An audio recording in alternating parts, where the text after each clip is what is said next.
ಏನೋ ಬಾಯ್ ಬಿಟ್ಟು ಸಹಾಯ ಮಾಡಿ ಅಂತ ಕೇಳಿದ್ರು ಅನ್ಕೊಂಡು ಸಹಾಯ ಮಾಡೋಣ ಅನ್ಕೊಂಡೆ. ಅವರು ಹೀಗೆಲ್ಲ ಮಾಡ್ತಾರೆ ಅಂತ ನನಗೇನ್ ಗೊತ್ತಿತ್ರಿ?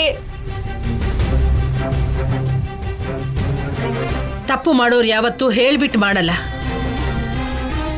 ಯಾರಾದ್ರೂ ಏನಾದ್ರೂ ಹೇಳ್ದಾಗ ಇದನ್ನ ನಾವು ಮಾಡ್ಬೇಕಾ ಬೇಡವಾ ಅಂತ ಯೋಚನೆ ಮಾಡಿ ಮಾಡ್ಬೇಕು. ನಿನ್ ಕೈಯಲ್ಲಿ ದುಡ್ಡಿದ್ರೆ ಮಾತ್ರ ಸಾಲದಮ್ಮ. ಪೊಲೀಸ್ ಸ್ಟೇಷನ್ ಅಲ್ಲಿ ಸೈನ್ ಹಾಕ್ಸ್ಕೊಂಡಿದ್ದಾರೆ ಅಂದ್ರೆ ಏನಕ್ಕೆ ಹಾಕ್ಸ್ಕೊಂಡ್ರು ಏನು ಅಂತ, ಮುಂದೆ ಇದರಿಂದ ನಮ್ಗೇನಾದ್ರೂ ತೊಂದರೆ ಆಗ್ಬಹುದು ಅಂತ ಯೋಚನೆ ಮಾಡ್ಬೇಕು ಅಂತನೂ ಅನಿಸ್ಲಿಲ್ವಾ?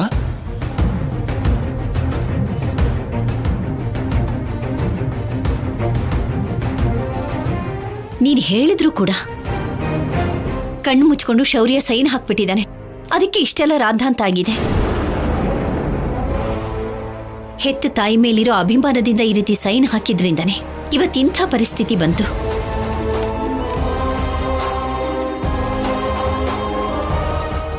ಅವಾಗಿಂದ ನಾನು ಹೇಳ್ತಾನೆ ಇದ್ನಲ್ಲ ಅತ್ತೆ, ನನ್ ಮಾತು ಕೇಳಿದ್ರ? ಪೊಲೀಸ್ ಸ್ಟೇಷನ್ಗೆ ಹೋದ್ಮೇಲೂ ನಿಮಗೆ ಕಾಲ್ ಮಾಡಿದೆ. ಅಷ್ಟರಲ್ಲಿ ಏನ್ ಮಾಡ್ಬೇಕು ಅನ್ಕೊಂಡಿದ್ರು ಎಲ್ಲ ಮಾಡಿದ್ರಿ. ಅಂದ್ರೆ ಅನ್ನಿ ಅನ್ನಿಸ್ಕೊಳ್ಳೋದಕ್ಕೋಸ್ಕರನೇ ಹುಟ್ಟಿದ್ದೇನೆ ನಾನು. ನಂದೊಂದು ದರಿದ್ರ ಜೀವನ. ಆದ್ರೂ ಆ ಮನೆ ಹಾಳ್ರು ಎಷ್ಟು ಚೆನ್ನಾಗಿ ನಾಟಕ ಮಾಡಿದ್ರು.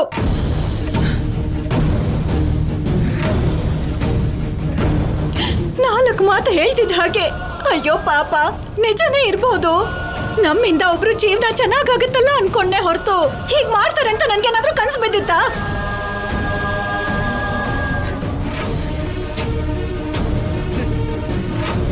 ಅಕ್ಕ, ಮಾಡೋದೆಲ್ಲ ಮಾಡಿದ್ಯಾ ಅಲ್ವಾ?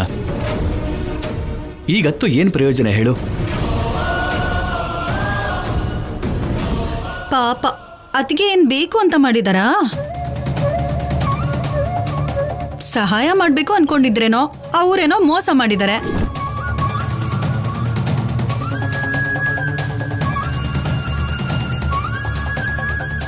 ಮೋಸ ಮಾಡೋರು ಯಾವಾಗ್ಲೂ ಹಾಗೆ ಮಾತಾಡ್ತಾರೆ.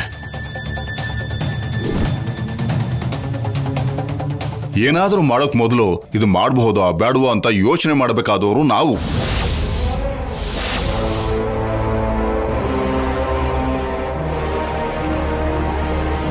ಈಗ ನನಗ್ ಬೈಯೋದೆ ನಿಮ್ಗೆಲ್ರಿಗೂ ಕೆಲ್ಸನಾ? ಮೊದ್ಲು ನನ್ ಮಗನ್ ಹೇಗ್ ಕಾಪಾಡೋದು ಅಂತ ಯೋಚನೆ ಮಾಡಿ.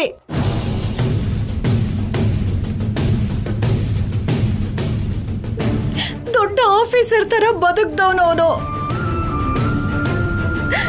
ಇವತ್ತು ನನ್ನಿಂದಾಗಿ ಎಲ್ರ ಮುಂದೆ ತಲೆ ತಗ್ಗಿಸ್ಕೊಂಡು ನನ್ ಮಗ ಅವ್ರ ಜೊತೆ ಹೊರಟೋದ.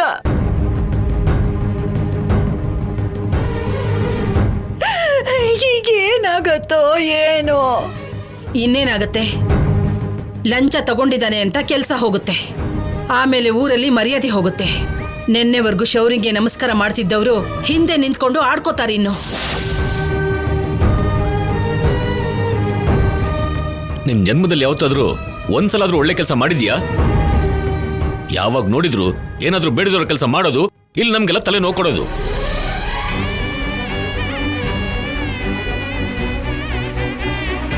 ಹೋಗ್ಲಿ ಬಿಡಿ. ಈಗ ನಾವು ಎಷ್ಟು ಒದ್ದಾಡಿದ್ರು ಏನ್ ಪ್ರಯೋಜನ? ದಮಯಂತಿನೂ ಬೇಕು ಅಂತ ಮಾಡ್ಲಿಲ್ವಲ್ಲ. ಬೇಕು ಅಂತ ಮಾಡಿದ್ರು ಮಾಡದೇ ಇದ್ರು ಇವಾಗ ನಷ್ಟ ಯಾರ್ಗೆ? ನಮ್ಗೆ ತಾನೇ.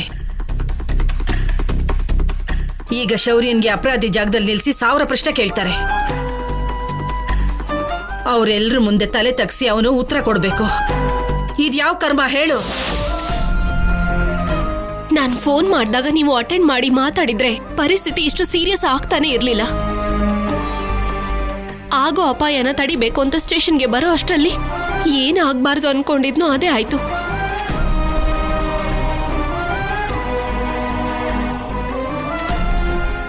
ಯಾರತ್ತಾದ್ರೂ ಹೋಗಿ ಮಾತಾಡೋಣ ಅಂದ್ರೆ ಏನ್ ಮಾತಾಡ್ಲಿ? ಪಕ್ಕ ಲಂಚ ತಗೊಂಡಿದ್ದಾರೆ ಅಂತ ತುಂಬಾ ಚೆನ್ನಾಗಿ ಗೊತ್ತಾಗ್ತಾನೆ ಇದೆ. ಅದು ಸುಳ್ಳು, ಅವ್ರು ಮೋಸ ಮಾಡಿದಾರೆ ಅಂದ್ರೆ ಯಾರು ನಂಬ್ತಾರೆ? ಸುಳ್ಳನ್ನೇ ಹೆಚ್ಚು ನಂಬ್ತಾರೆ ಹೊರತು ನಿಜನ ಯಾರು ನಂಬಲ್ಲ. ಸರಿ, ಈಗ ಏನ್ ಮಾಡ್ಬೇಕು ಅನ್ನೋದನ್ನ ಯೋಚಿಸಿ.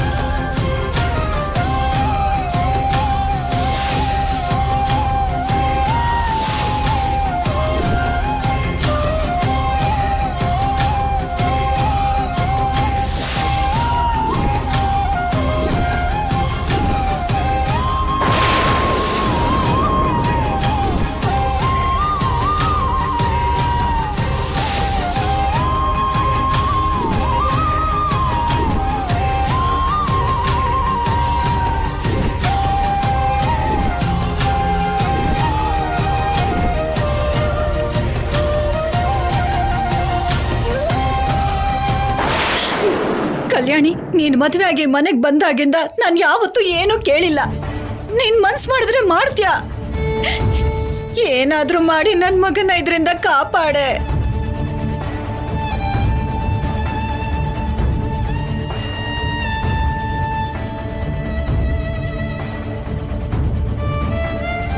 ಕಲ್ಯಾಣಿ, ಯಾವುದೇ ತರ ಸಮಸ್ಯೆ ಬಂದ್ರೂ ಅದನ್ನ ಪರಿಹಾರ ಮಾಡುವಂತ ಬುದ್ಧಿವಂತಿಕೆ ನಿನ್ಗಿದೆ. ನಿನ್ ಮನ್ಸ್ ಮಾಡಿದ್ರೆ ಮಾಡ್ತೀಯ ಕಲ್ಯಾಣಿ. ದಯವಿಟ್ಟು ನಿನ್ ಗಂಡನ್ನ ನೀನು ಕಾಪಾಡು. 4 ಜನಗಳ ಮುಂದೆ ನಗೆ ಪಾಲಾಗದೆ ಇರೋ ಹಾಗೆ ನನ್ ಮಗನ್ನ ಕಾಪಾಡು ಕಲ್ಯಾಣಿ.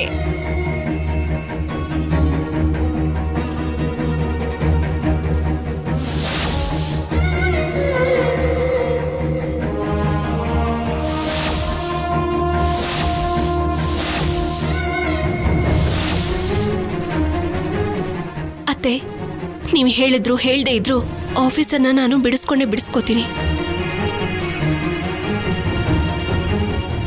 ಈಗ ನೀವು ಕೇಳಿರೋದ್ರಿಂದ ಖಂಡಿತ ಕಾಪಾಡ್ಕೋತೀನಿ.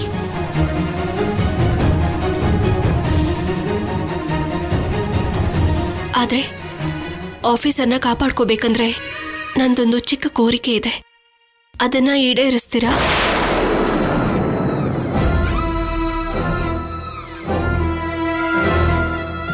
ನೀನ್ ಏನ್ ಹೇಳಿದ್ರು ನಾನು ಅದನ್ನ ಮಾಡ್ತೀನಿ.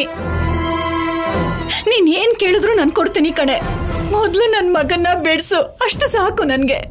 ಮಾತ್ ತಪ್ಪಾರ್ದು ಅತ್ತೆ. ಖಂಡಿತ ಮಾತ್ ತಪ್ಪಲ್ಲ ಕಣೆ. ನನ್ ಪ್ರಾಣ ಬೇಕಾದ್ರೂ ಕೊಟ್ಬಿಡ್ತೀನಿ. ಕೇಳು, ಏನ್ ಬೇಕು ಅಂತ ಕೇಳು. ಇವಾಗ ಬೇಡ, ಸಮಯ ಸಂದರ್ಭ ನೋಡ್ಕೊಂಡು ನಾನೇ ಕೇಳ್ತೀನಿ. ಕೇಳಿದ ದಿನ ಮಾತ್ರ ನೀವು ಇಲ್ಲ ಅನ್ಬಾರ್ದು.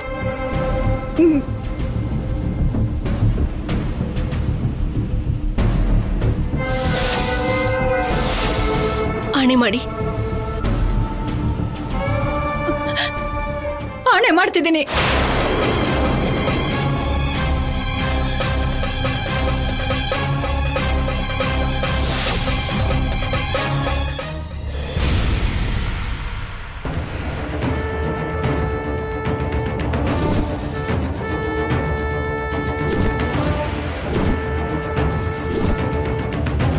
ಏನ್ರಿ ಮಿಸ್ಟರ್,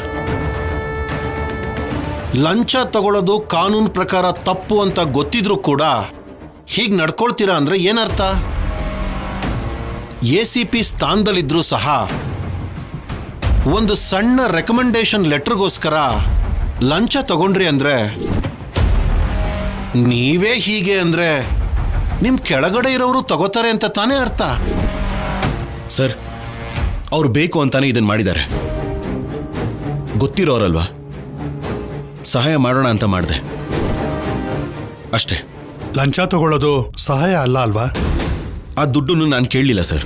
ಕೇಳದೆ ಇದ್ರೆ ಅವ್ರು ಯಾಕೆ ಕೊಡ್ತಾರೆ? ನೀವ್ಯಾಕೆ ತಗೋಬೇಕು? ನೋಡಿ ಇವ್ರೆ, ನೀವು ಲಂಚ ತಗೊಂಡಿದ್ರಿ ಅನ್ನೋದಕ್ಕೆ ಪಕ್ಕಾ ಪ್ರೂಫ್ ಇದೆ. ನಾವು ನೋಡಿದ್ದೇ ಆಧಾರನೇ ಹೊರತು ಅದಕ್ಕೆ ಸಮಜಾಯಿಸಿ ಬೇಕಾಗಿಲ್ಲ. ಒಬ್ಬ ಅಧಿಕಾರಿಯಾಗಿ ನಿಮ್ಮ ಟ್ರ್ಯಾಕ್ ರೆಕಾರ್ಡ್ನೆಲ್ಲ ನೋಡಿದ್ರೆ ಇಮಿಡಿಯೇಟ್ ಆಗಿ ಆಕ್ಷನ್ ತಗೋಬೇಕು ಅನ್ಸತ್ತೆ. ಆದರೂ ಎನ್ಕ್ವೈರಿ ಮಾಡ್ತೀವಿ. 24 ಗಂಟೆ ಒಳಗೆ ನೀವು ಯಾವ ತಪ್ಪು ಮಾಡಿಲ್ಲ ಅಂತ ಸಾಬೀತಾದ್ರೆ ಓಕೆ. ಇಲ್ಲ ಅಂದ್ರೆ ಕಸ್ಟಡಿಲಿರೋ ನಿಮ್ಮನ್ನ ಸಸ್ಪೆಂಡ್ ಮಾಡಿ ನಿಮ್ಮ ಮೇಲೆ ಆಕ್ಷನ್ ತಗೊಳ್ಬೇಕಾಗತ್ತೆ. ಅಲ್ಲಿವರೆಗೂ ನೀವು ರಿಮ್ಯಾಂಡ್ ಅಲ್ಲೇ ಇರಬೇಕಾಗತ್ತೆ.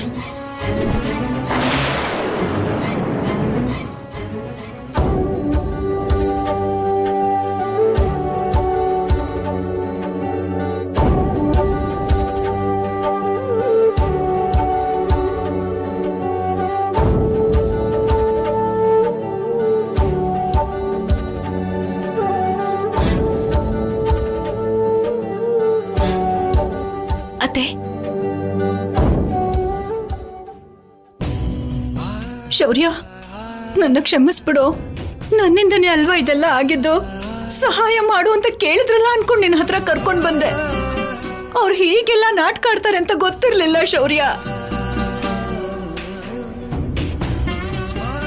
ನೀನ್ ಸುಮ್ನಿರಮ್ಮ, ಅಳಬೇಡ.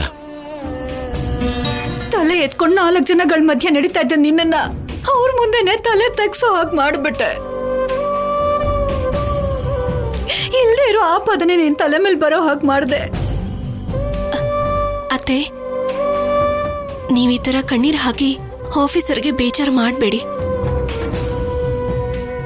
ಆಫೀಸರ್, ನೀವು ಯಾವ ತಪ್ಪು ಮಾಡಿಲ್ಲ. ಅವ್ರು ನಿಮ್ಮನ್ನ ಬೇಕು ಅಂತ ಈ ಕೇಸಲ್ಲಿ ಸಿಕ್ಕಾಕ್ಸಿದ್ದಾರೆ ಅಂತ ಪ್ರೂವ್ ಮಾಡಿದ್ರೆ ಇನ್ನು ನಿಮ್ಮನ್ನ ಯಾರು ಏನೂ ಮಾಡಕ್ಕಾಗಲ್ಲ.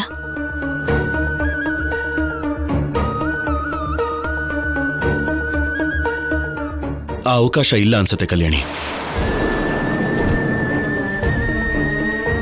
ಅವ್ರು ಬರೋ ಅಷ್ಟರಲ್ಲಿ ಕರೆಕ್ಟಾಗಿ ದುಡ್ಡು ಇಸ್ಕೊಳ್ಳೋದನ್ನ ನೋಡಿದ್ರು. ಅವರು ಕೂಡ ಅದನ್ನೇ ನಂಬೋದು. ಈಗ ನಾನು ಲಂಚ ತಗೊಂಡಿಲ್ಲ ಅಂತ ಹೇಳಿದ್ರು ಕೂಡ ಅದನ್ನ ಖಂಡಿತವಾಗ್ಲೂ ನಂಬಲ್ಲ.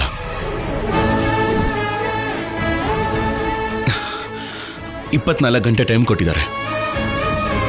ಅಷ್ಟರಲ್ಲಿ ನನ್ನನ್ನು ನಾನು ಪ್ರೂವ್ ಮಾಡ್ಕೊಂಡ್ರೆ ಈ ಕೇಸಿಂದ ಹೊರಗೆ ಬರ್ತೀನಿ. ಇಲ್ಲ ಅಂದ್ರೆ ನನ್ನ ಸಸ್ಪೆಂಡ್ ಮಾಡಿ ಜೈಲಿಗೆ ಕಳಿಸಿದ್ರು ಕಳಿಸ್ಬೋದು.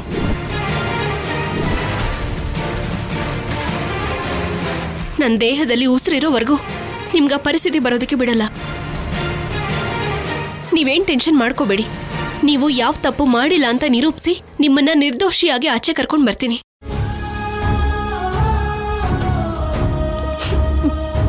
ನೀನ್ ಬೇಜಾರು ಮಾಡ್ಕೋಬೇಡ ಕಣೋ.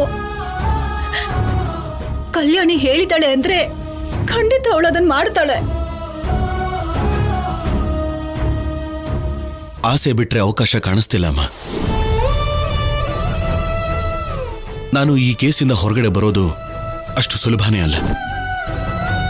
ಮಾಡಿರೋ ತಪ್ಪನ್ನ ಸಮರ್ಥಿಸ್ಕೊಳ್ಳೋದು ಸುಲಭ ಆಫೀಸರ್. ಮಾಡದೇ ಇರೋ ತಪ್ಪನ್ನ ನಿರೂಪಿಸ್ಕೊಳ್ಳೋದು ಕಷ್ಟನೇ.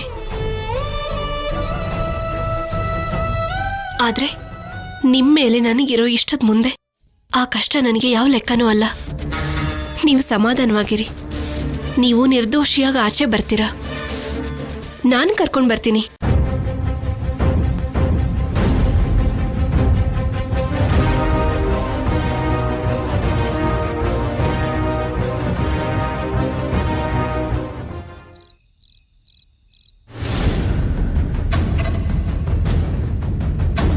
ನಿಮ್ಮಗ ದೊಡ್ಡ ಪೊಲೀಸ್ ಆಫೀಸರ್ ಅಲ್ವಾ, ಅದ್ರಲ್ಲೂ ನಿಮ್ಮಗ ನನ್ ಮಾತು ಒಪ್ಕೋತಾರೆ ಅಂತ ನನಗೆ ಚೆನ್ನಾಗ್ ಗೊತ್ತು. ಅದಕ್ಕೆ ಒಂದ್ ಮಾತು ಹೇಳಿ ನಿಮ್ ಮಗನ ಹತ್ರ ಸೈನ್ ಮಾಡಿಸ್ಕೊಡಿ ಅಂತ ಕೇಳೋಕೆ ನಿಮ್ ಹತ್ರನೇ ಬಂದೆ.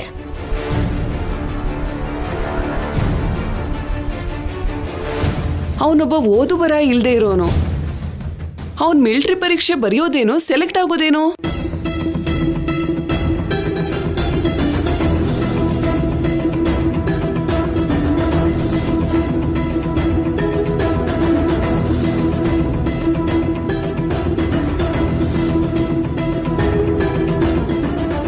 ಅಮ್ಮ, ಹಸುವಾಗ್ತಿದೆ, ಬಾ ಅಮ್ಮ, ಊಟ ಮಾಡಿಸು.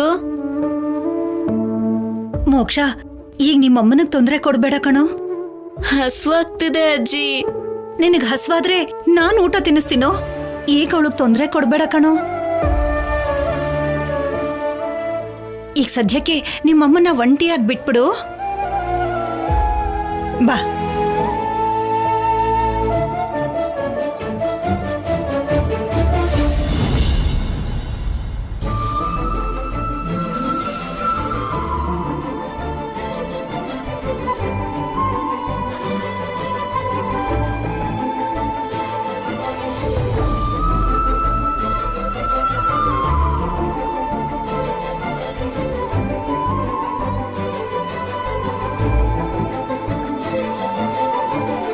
ಯಾರೋ ಯಾರು ನಿನಗಜ್ಜಿ?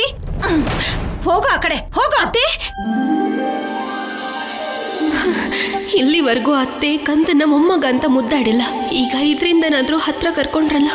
ಅತ್ತೆ ಕಂದನ್ ಜೊತೆ ಹೀಗೆ ಸದಾ ಇದ್ರೆ ಎಷ್ಟು ಚೆನ್ನಾಗಿರುತ್ತೆ. ಇದು ನಿಮ್ಮಮ್ಮನ್ ತುತ್ತು.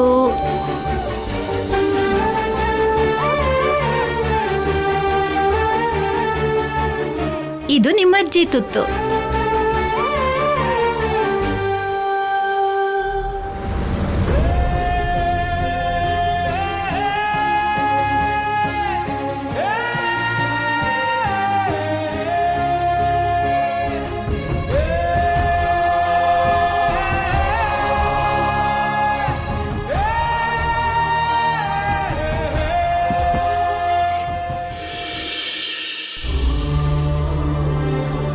ಅಮ್ಮ ಕಲ್ಯಾಣಿ, ಏನ್ ಮಾಡ್ಬೇಕು ಅನ್ಕೊಂಡಿದ್ಯಾ?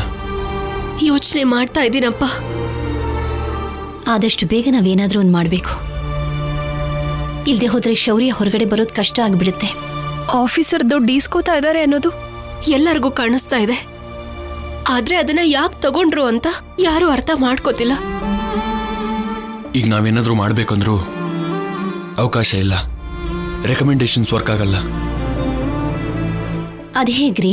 ಶೌರ್ಯ ಲಂಚ ತಗೊಂಡಿಲ್ಲ ಅಂತ ಪ್ರೂವ್ ಮಾಡಬೇಕು, ಅಥವಾ ಲಂಚ ಕೊಟ್ಟಿದ್ದೀವಿ ಅಂತ ಸುಳ್ಳು ಹೇಳ್ದವ್ರ ಹತ್ರನೇ ಕೊಟ್ಟಿಲ್ಲ ಅಂತ ಸತ್ಯ ಹೇಳಿಸ್ಬೇಕು. ಅದೆರಡು ಆಗೋ ಕೆಲಸ ಅಲ್ಲ ಅಪ್ಪ. ಬೇರೆ ಏನಾದ್ರೂ ಮಾಡ್ಬೇಕು. ಆಫೀಸರ್ಗೆ ಲಂಚ ತಗೊಳ್ಳೋ ಅವಶ್ಯಕತೆ ಇಲ್ಲ ಅಂದ್ರೆ ಯಾರು ನಂಬೋದಿಲ್ಲ. ನಾವಿಲ್ಲಿ ಈ ರೀತಿ ಟೈಮ್ ವೇಸ್ಟ್ ಮಾಡ್ತಾ ಕೂತ್ಕೊಂಡ್ರೆ ಅಲ್ಲಿ ಶೌರ್ಯನ ಸಸ್ಪೆಂಡ್ ಮಾಡ್ಬಿಡ್ತಾರೋ ಏನೋ ಕಲ್ಯಾಣಿ. ಹಾಗಾಗೋದಕ್ಕೆ ಬಿಡಬಾರ್ದು ಕಲ್ಯಾಣಿ. ಚೆನ್ನಾಗಿ ಯೋಚನೆ ಮಾಡಮ್ಮ. ಎಲ್ಲೋ ಒಂದ್ ಕಡೆ ಏನೋ ಒಂದು ಸಾಕ್ಷಿ ಸಿಗುತ್ತೆ. ಆ ಸಿಕ್ಕಿರೋ ಸಾಕ್ಷಿ ಚಿಕ್ಕದೇ ಆಗಿರ್ಬೋದು, ಆದ್ರೆ ಕೆಲವೊಂದ್ಸಲ ಆ ಸಾಕ್ಷಿಗಳ ಸಮಸ್ಯೆಗಳನ್ನ ತುಂಬಾ ಸಿಂಪಲ್ ಆಗಿ ಸಾಲ್ವ್ ಮಾಡುತ್ತೆ.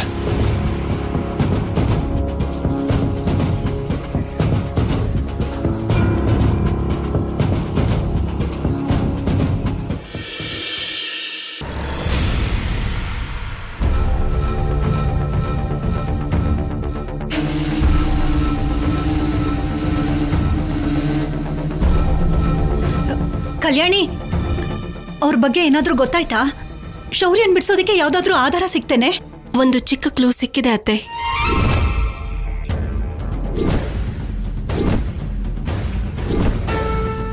ಹೌದಾ? ಏನ್ ಸಾಕ್ಷಿ ಸಿಕ್ತಮ್ಮ? ಅವರೆಲ್ಲಿರ್ತಾರೆ ಅನ್ನೋದು ಗೊತ್ತಾಯ್ತು.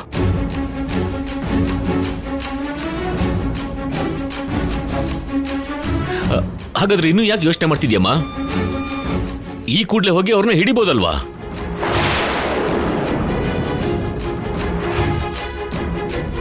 ನಡೆಯಮ್ಮ, ಹೋಗೋಣ. ಜುಟ್ಟು ಹಿಡಿದು ಎಳ್ಕೊಂಡು ಬಂದು ಅವನಿಂದನೇ ನಿಜ ಬಾಯಿ ಬಿಡಿಸೋಣ. ಅಪ್ಪ, ಚಿಂತೆ ಮಾಡಬೇಡಿ. ಅವ್ರ ಬಗ್ಗೆ ನಮಗೆ ಚೆನ್ನಾಗೇ ಗೊತ್ತು. ಈಗ ನಾವೆಲ್ಲ ಒಟ್ಟಿಗೆ ಸೇರಿ ಅವ್ರ ಮನೆ ಹತ್ರ ಹೋದ್ರೆ ಅವ್ರು ಅಲ್ಲಿಂದ ತಪ್ಪಿಸ್ಕೋಬಹುದು, ಅಥವಾ ನಮ್ಮನ್ನ ದೂರದಿಂದ ನೋಡಿ ಅವರು ಅಲರ್ಟ್ ಆಗ್ಬೋದು.